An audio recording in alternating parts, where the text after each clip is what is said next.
Hello everyone, welcome to study IQ IAS Hindi. This is Manish Shrivastava. जैसा कि आपको पता है, रोजाना सुबह 8 बजे एक इंपॉर्टेंट सेशन लेकर मैं आता हूं जिसमें साइंस एंड टेक के अलग अलग टॉपिक्स को हम डिस्कस करते हैं। आज की क्लास में हम एक टॉपिक को डिस्कस करने वाले हैं जिसका नाम है मेडिसिन, औषधियां। इनको आपने कई बार प्रयोग किया होगा। आप डे टू डे लाइफ में जो है इनका प्रयोग बहुत सारे पर्पस के लिए करते हैं। कई बार हम किसी बीमारी से बचने के लिए भी मेडिसिन लेते हैं। कई बार हमें कोई बीमारी हो जाती है तो उसको जो है दूर करने के लिए भी हम मेडिसिन लेते हैं। तो मेडिसिन्स एक बहुत ही इंटीग्रल पार्ट है हमारी लाइफ का। मतलब हम जो है बचपन से अभी तक जितनी भी चीजें हमारी हुई हैं, बीच में कई बार जो है हमको अलग अलग तरह की, जैसे वैक्सीन्स लेना तो वो प्रिवेंशन है कि हम बचाव के लिए लेते हैं। कई तरह का फीवर आ गया, मेडिसिन ले ली। तो ये कौन कौन सी मेडिसिन होती हैं, इनमें क्या एग्जाम्पल्स होते हैं और इनको हम किस तरीके से कैटेगरी में डिवाइड कर सकते हैं, आज उसी के बारे में बात करेंगे और अच्छे से मेडिसिन का जो है पर्पस समझेंगे कि भाई मेडिसिन क्या करती हैं। तो शुरू करते हैं सेशन आज का। तो उससे पहले अगर कोई भी तरह के डाउट्स हैं, इन सोशल मीडिया हैंडल पे मुझसे जुड़ सकते हैं। लेक्चर की PDF इस टेलीग्राम ग्रुप से आप डाउनलोड कर लेंगे और भी तरह के जो दूसरे लेक्चर्स हैं उनकी भी PDF आपको यहाँ पे मिल जाएगी। इसके अलावा अगर हम सबसे पहले मेडिसिन की बात करें तो भाई मेडिसिन के मैंने आपको बताया 3 काम है। भाई किसी चीज से डायग्नोस करना, निदान करना, प्रिवेंशन करना या क्योर करना। मतलब उपचार करना, निदान करना या बचाव करना। तो यहाँ से 3 कीवर्ड्स आपको मिल रहे हैं। एक मिल रहा है बचाव, एक मिल रहा है निदान और एक मिल रहा है उपचार। तो भाई आपने अगर मेडिसिन ली हैं तो मेडिसिन लेने का जो है वो क्या है, एक तरीके की रासायनिक यौगिक होते हैं। मतलब एक केमिकल कंपाउंड्स हैं जिनका बेसिक पर्पस क्या है। तो जिनका बेसिक पर्पस निकल जा रहा है 3, या तो प्रिवेंशन, या सेकंड जो है हमने बात करी डायग्नोस, और तीसरा जो है आपका क्योर। तो कोई भी मेडिसिन हम ले रहे हैं तो बेसिकली उसका यही पर्पस निकल रहा है कि वो बचाव कर रही है, निदान कर रही है। तो भाई कोई भी यौगिक जिनका प्रयोग रोग से बचाव के लिए, निदान के लिए और उपचार के लिए हेतु किया जाता है, औषधि कहलाते हैं। उन्हीं को आप मेडिसिन कह देते हैं। तो हम इन्हीं मेडिसिन की बात करें और औषधियों का अनुसंधान, रिसर्च, अगर हम यहाँ पे बात करें रिसर्च वर्ड, विकास, डेवलपमेंट और कृत्रिम रूप से उनका निर्माण, आर्टिफिशियली तौर पर भी उनको बनाया जाता है। और अगर हम बात करें कई तरह की स्टडीज जो हैं इनके पीछे जो है काम करती हैं। जैसे कि अगर हम बात करें कि भाई मेडिसिनल प्लांट्स होते हैं, मतलब औषधि वाले पौधे होते हैं।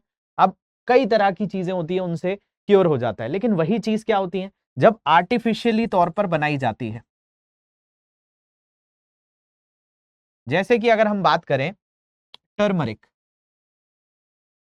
टर्मरिक मतलब आपका हल्दी को कहा जाता है। हल्दी बताया जाता है एक तरह की एंटीबायोटिक है। मतलब ये नेचुरली मिलती है। लेकिन अगर किसी लेबोरेटरी में किसी फार्मा कंपनी ने, जैसे कि 1928 में अलेक्जेंडर फ्लेमिंग ने पेनिसिलिन बनाई, तो वो क्या है, एक तरीके से मेडिसिन ही है, वो एक एंटीबायोटिक है। लेकिन हल्दी क्या है, एक नॉर्मल एंटीबायोटिक है। तो ये जो है हम यहीं पे बोल रहे हैं जिनका कृत्रिम रूप से क्या हो रहा है, निर्माण हो रहा है, जिनको आर्टिफिशियली तौर पर बनाया जाता है, उनको जो है एवं संश्लेषण रसायन विज्ञान की औषधि रसायन, मेडिसिनल केमिस्ट्री नामक शाखा के अंतर्गत आता है। तो इसको मेडिसिनल केमिस्ट्री कहा जाता है। तो हम यहाँ पर जो है कई तरह के जो मेडिसिन्स हैं, अगर हम बात करें एलोपैथी विशेष तौर पर, तो उनका निर्माण इन्हीं तरीके से होता है। जैसे आयुर्वेदिक में डायरेक्टली जो है नेचर में जो चीज मिलती है उनसे जो है प्रोडक्ट्स को हम लेते हैं और उसको हम यूज कर लेते हैं। लेकिन यहाँ पर थोड़ा सा डिफरेंट पर्पस होता है। यहाँ पर हम उनको क्या करते हैं, कृत्रिम रूप से उनका निर्माण करते हैं, विकास करते हैं, रिसर्च करते हैं, उन पर टेस्टिंग करते हैं कई लोगों पर, और उसके बाद वो मार्केट में आती है और ये बहुत ही जल्दी इफेक्टिव होती है। तो हम इनको देखते हैं कि भाई ये क्या है। तो अगर आपसे पूछा जाए कि भाई औषधियों का वर्गीकरण क्या है, क्लासिफिकेशन ऑफ मेडिसिन क्या है, तो आप बोलेंगे कि भाई बिल्कुल मेडिसिन का क्लासिफिकेशन का मतलब तो यही हुआ कि भाई हर चीज के लिए एक मेडिसिन नहीं होती है। अगर हमें पेन हो रहा है तो क्या हम वही मेडिसिन लेंगे जो हमें फीवर हुआ था वही उससे हो जाएगा? या मान लिया जाए कि हमको और भी कोई प्रॉब्लम हो रही है, पेन और फीवर के अलावा भी बहुत सारी चीजें होती है हमारी बॉडी में। मान लिया जाए किसी को एंजाइटी हो रही है, डिप्रेशन में है कोई, किसी को मेंटल हेल्थ किसी की ठीक नहीं है, तो उसको पेन किलर खाने से वो नहीं ठीक होगा। तो हर चीज की मेडिसिन अलग अलग होती हैं क्योंकि वो डिपेंड करता है कि प्रॉब्लम क्या है। जैसे कि एंटीसेप्टिक, आपको कहीं कट गया है, आपको कोई सेप्टिक चीज हो रही है, तो उसके लिए एंटीसेप्टिक लेते हैं, उसके लिए पेन किलर से काम नहीं होगा। अगर आपको डॉक्टर ने एंटीबायोटिक लिखी है तो आपका पेन किलर से काम नहीं होगा, फीवर की दवाई लेने से काम नहीं होगा, ब्रेन की दवाई लेने से काम नहीं होगा। तो इसलिए जो है मेडिसिन के अंदर अलग अलग टाइप्स होते हैं। इन्हीं टाइप्स को आज हम पढ़ने वाले हैं कि भाई ये टाइप्स क्या कहलाते हैं। तो चिकित्सा विज्ञान की असाधारण प्रगति ने कुछ अपवादों को जो है छोड़कर लगभग सभी रोगों के उपचार हेतु औषधियों का निर्माण संभव किया है। और इन औषधियों को मुख्यतः कुछ वर्गों में हम डिवाइड कर सकते हैं। अभी कौन कौन से हैं, तो हम इनको पूरा 8 टाइप्स में डिवाइड करेंगे कि 8 टाइप्स की मेडिसिन हो सकती हैं। अभी 8 टाइप्स कौन से हैं, 8 प्रकार कौन से हैं, तो इसमें कुछ चीजें होंगी जो हमारे पेन रिलेटेड होंगी, कुछ हमारे फीवर रिलेटेड होंगी, कुछ जो है आपके एंजाइटी वगैरह रिलेटेड हो जाएगी, कुछ आपके डिप्रेशन से रिलेटेड होती हैं, कुछ जो है कई तरह के सेप्टिक्स से रिलेटेड होती हैं। तो ऐसे 8 प्रकार की हम मेडिसिन देखेंगे, जिनमें आपका एंटीपायरेटिक्स होती है, एनाल्जेसिक्स होती है, सल्फा ड्रग्स होता है, ट्रैंक्विलाइजर्स होता है। इसके अलावा जो है एंटीसेप्टिक है, एंटीबायोटिक है, एंटी माइक्रोबियल भी कुछ चीजें होती हैं, डिसइंफेक्टेंट्स भी जो कैटेगरी आती है। तो ऐसे कुल मिलाकर हम 8 चीजें यहाँ पर देखने वाले हैं। तो एक पहला जो है, इसी को आपने क्या कह दिया, एंटीपायरेटिक्स कह दिया। दूसरा एनाल्जेसिक्स, पीड़ाहारी औषधियां। पीड़ाहारी के वर्ड में ही पता चल रहा है कि भाई ये पेन से रिलेटेड होगा। इसके अलावा एंटीबायोटिक, प्रतिजैविक औषधियां। तीसरा अगर चौथा प्रकार देखें तो एंटीसेप्टिक, रोगाणु रोधक औषधियां हैं।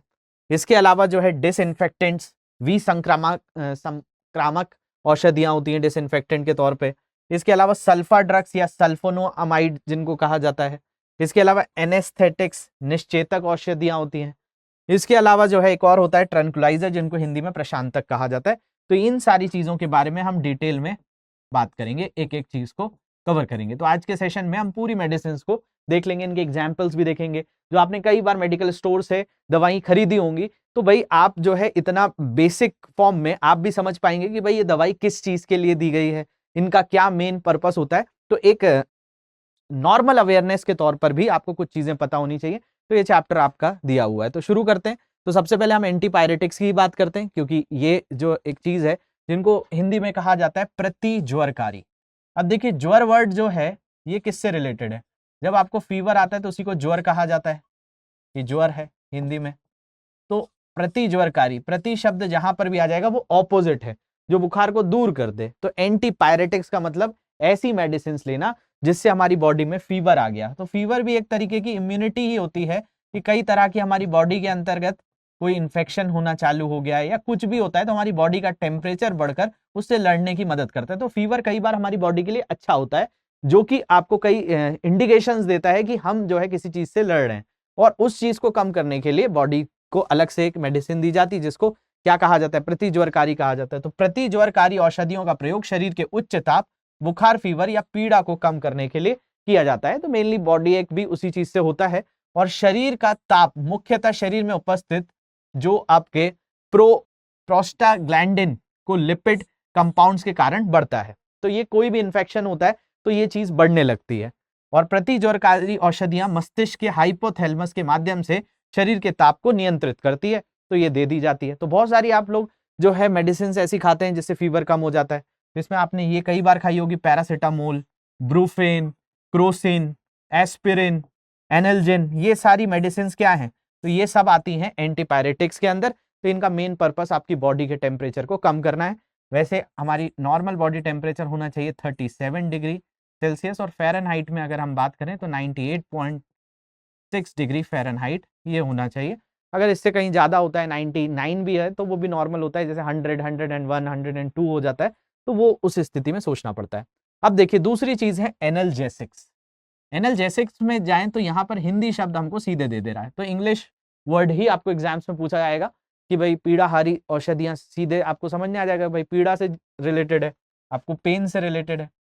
तो बॉडी में अलग अलग पेन होते हैं, तो डॉक्टर कई बार पेन किलर्स दे देते हैं, या कई बार लोग अपने हिसाब से भी खा लेते हैं। तो वो एक्चुअल में क्या काम करते हैं, तो वो आपके पेन को ही कम करते हैं। वैसे जो भी मेडिसिन लेनी चाहिए वो किसी ना किसी फिजिशियन की सलाह से ही लेनी चाहिए। खुद से लेने पे कई बार इनके साइड इफेक्ट्स भी होते हैं, उनको किस तरीके से लेना है, क्या डोज लेना है, ये हमको नहीं पता है, क्योंकि इनके पीछे कई लोगों ने रिसर्च किया हुआ है, कई टेस्टिंग्स की हुई हैं, उसके बाद होता है कि हमको जरूरत भी नहीं है। तो इसलिए कई बार ऐसे केसेस बिगड़ते हैं, तो उनके कारण वही होते हैं। तो एनाल्जेसिक शब्द एनाल्जेसिया से निर्मित हुआ है, जिसका अर्थ होता है पीड़ा से मुक्ति। और इन औषधियों का प्रयोग दर्द निवारक मतलब पेन रिलीफ के लिए किया जाता है। बहुत सारी मेडिसिन आप लोगों ने सुनी होंगी जिनको पेन के लिए किया जाता है।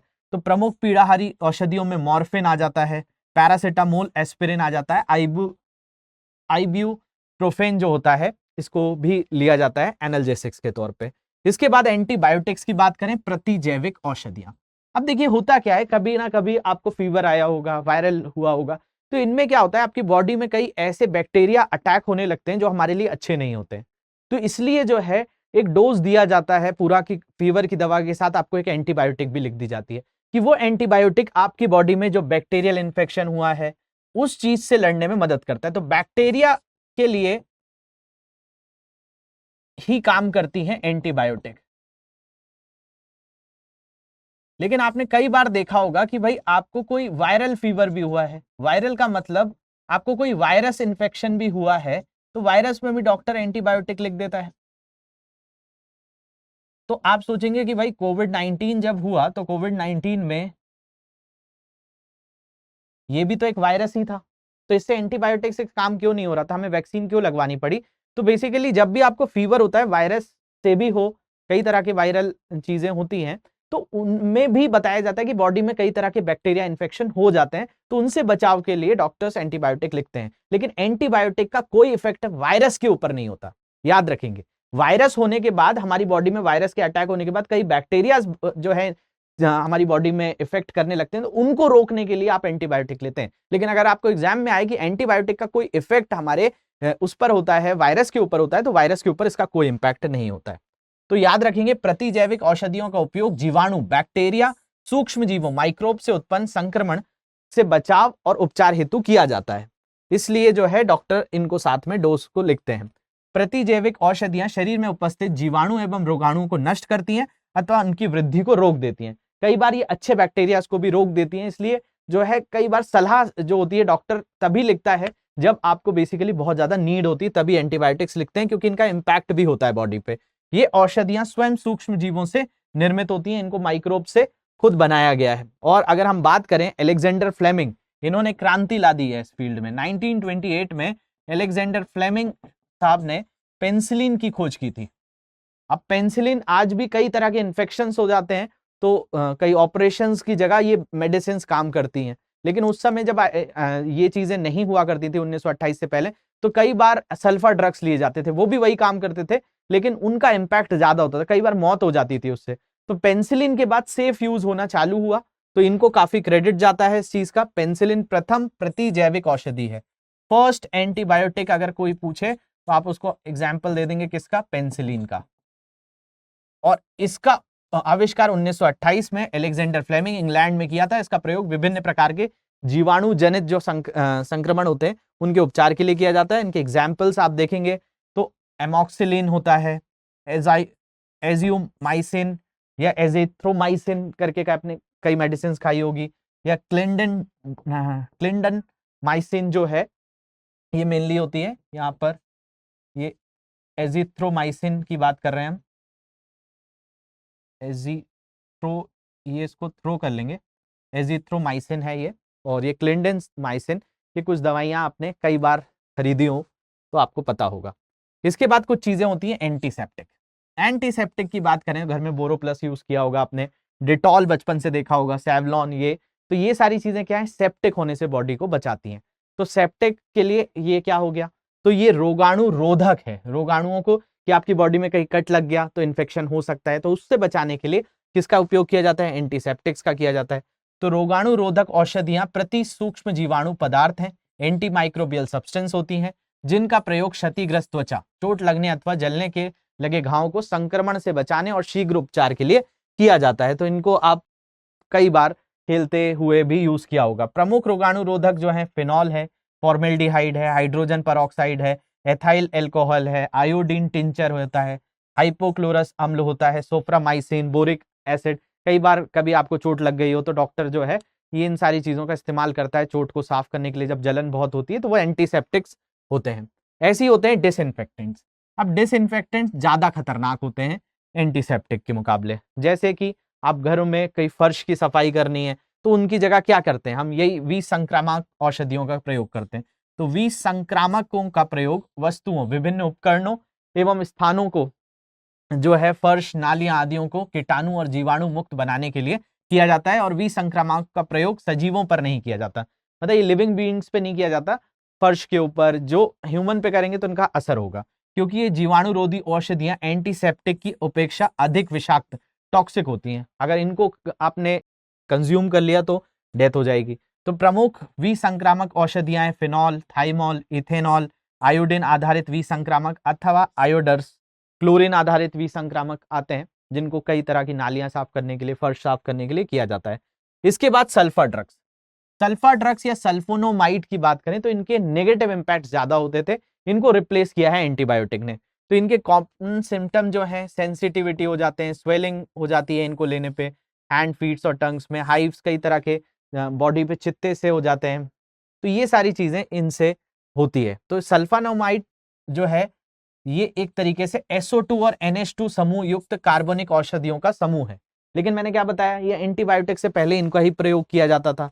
सल्फर ड्रग्स जो है वस्तुतः संश्लेषित प्रतिजैविक सिंथेटिक एंटीबायोटिक्स होते हैं। ये प्रथम रासायनिक पदार्थ हैं जिनका मानव में जीवाणु जनित संक्रमण के उपचार एवं बचाव हेतु व्यवस्थित रूप से उपयोग किया गया। लेकिन ये सेफ नहीं होते थे, इसलिए हम जो है किस पे आ गए, एंटीबायोटिक्स पे आ गए। वर्तमान अन्य प्रभावी प्रतिजैविकों की उपलब्धता के कारण इनका सीमित उपयोग किया जाता है। जानवरों में कई बार इसका प्रयोग अभी भी करते हैं। प्रमुख सल्फर ड्रग्स में जो है सल्फा पायरिडाइन है, सल्फापेरिन है, इसके अलावा सल्फेनेमाइड आदि हैं, इनका उपयोग किया जाता है। इसके अलावा एनेस्थेटिक्स, निश्चेतक औषधियां, कई बार आपने सुना होगा एनेस्थीसिया दिया जाता है, कोई ऑपरेशन होता है तो किसी पार्ट को शून्य करने के लिए कि आपको उस जगह पे पेन ना हो, तो एनेस्थीसिया दिया जाता है। तो ये जो दवाइयां होती हैं इनको एनेस्थेटिक्स कहा जाता है, निश्चेतक औषधियां होती हैं। ऐसी औषधियां जो संपूर्ण शर्वा अथवा किसी अंग विशेष को सीमित समय तक चेतना शून्य कर देती है। वहां पे आपको कोई भी तरह से जो है शून्य कर दिया जाता है, किसी भी तरह से समझने नहीं आता है, तो वो जो है एनेस्थेटिक्स के कारण होता है। निश्चेतक औषधियां कहलाती हैं और किसी अंग विशेष को चेतना शून्य करने वाले निश्चेतकों को स्थानीय निश्चेतक मतलब लोकल एनेस्थेटिक या संपूर्ण शरीर को चेतना शून्य करने वाले निश्चेतकों को सामान्य निश्चेतक जनरल एनेस्थेटिक कहा जाता है। तो इनका ऑपरेशंस वगैरह में बहुत ज्यादा जो एनेस्थीशियंस होते हैं वो प्रयोग करते हैं। तो निश्चेतकों का प्रयोग शरीर में विशिष्ट चिकित्सीय परीक्षणों, शल्य चिकित्सा, सर्जरी के लिए समय इनको विशेष तौर पे किया जाता है। इसके अलावा एनेस्थेटिक्स के एग्जाम्पल भी हैं कुछ। प्रमुख निषेचक औषधियों में स्थानीय जो है एमाइड अथवा ईस्टर आधारित होते हैं, जैसे कि कोकेन, प्रोकेन, लिडोकेन, प्रीलोकेन, और समान निश्चेतकों के रूप में डाइएथाइल ईथर यूज होता है, डाइजापेम होता है, नाइट्रस ऑक्साइड होता है, हेलोथेन आदि का प्रयोग इनके अंतर्गत किया जाता है। एक चीज होती है प्रशांतक। प्रशांतक की बात करें तो ये जो है इनको ट्रंकुलाइजर्स कहा जाता है। और ट्रंकुलाइजर्स की बात करें तो ये ब्रेन रिलेटेड डिसऑर्डर से होता है। मान लिया जाए कि आजकल जैसे मेंटल हेल्थ की बात होती है, कई बार ऐसे रोग होते हैं कि कई लोग जो है काफी ऐसे बोला जाए कि डिप्रेशन में चले जाते हैं, एंजाइटी में चले जाते हैं, बहुत ज्यादा टेंशन हो जाती है, या कई तरह के जो है लाइफ के अंदर जो चेंजेस होते हैं उनको स्वीकार नहीं कर पाते, तो वो मेंटली जो है जब वीक होते हैं तो उनको जो है प्रशांतक जो है बीमारियां जो दवाइयां होती है वो दी जाती है। तो प्रशांतक वे औषधियां हैं जो चिंता, एंजाइटी, भय, फियर, तनाव, टेंशन, अनिद्रा, इंसोम्निया आदि को नाकाम करती है, इसलिए इन्हें शामक औषधियां, सेडेटिव अर्थात शक्ति प्रदान करने वाले भी कहा जाता है, लेकिन इनके साइड इफेक्ट्स बहुत ज्यादा होते हैं। इसके अलावा इन औषधियों का प्रयोग मानसिक रोगियों के उपचार में तथा किसी हिंसक तथा अनियंत्रित पशु के उपचार हेतु नियंत्रण में लाने के लिए किया जाता है। इक्वेनेल, वेलियम, कोडीन, ये सारी जो है इनके एग्जाम्पल्स हैं। आज के क्वेश्चंस देख लेते हैं, इनको भी आप जरूर ट्राई करेंगे और कमेंट सेक्शन में मुझे आंसर्स देंगे। इनके आंसर्स जो है मैं आपको क्लास में भी करवाऊंगा, साथ साथ और भी मैं बताऊंगा कि कहाँ मिल सकते हैं आपको इनके आंसर। तो what is the purpose of most medications, सबसे अधिक दवाओं का उद्देश्य क्या है? टू क्योर अ डिजीज और condition, to prevent a disease और condition, to alleviate symptoms of a disease और कंडीशन, या ऑल ऑफ द अबव। एक रोग या स्थिति का इलाज करना, एक रोग या स्थिति को रोकना, एक रोग या स्थिति के लक्षणों को हल करना, या ऊपर दिए सभी। तो ये हमने पहला ही जब पढ़ा था तब की चीज है, ये तो आपको बननी चाहिए। इसके अलावा what is the common side effect of some medicine, कुछ दवाओं का एक सामान्य दुष्प्रभाव होता है, dizziness, dry mouth, nausea, all of the above, चक्कर आना, मुंह सूखना, उलझन, या फिर आपका ऊपर दिए गए सभी।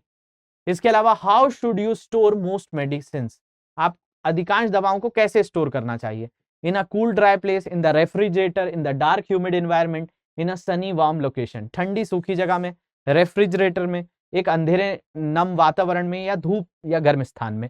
तो इनके आंसर्स आप कर सकते हैं, बहुत ही बेसिक्स क्वेश्चंस हैं, तो इनके आंसर्स जल्दी से आप कमेंट सेक्शन में देंगे। और भी कोई तरह के डाउट्स आएंगे तो इन सोशल मीडिया हैंडल पे जुड़ जाइए।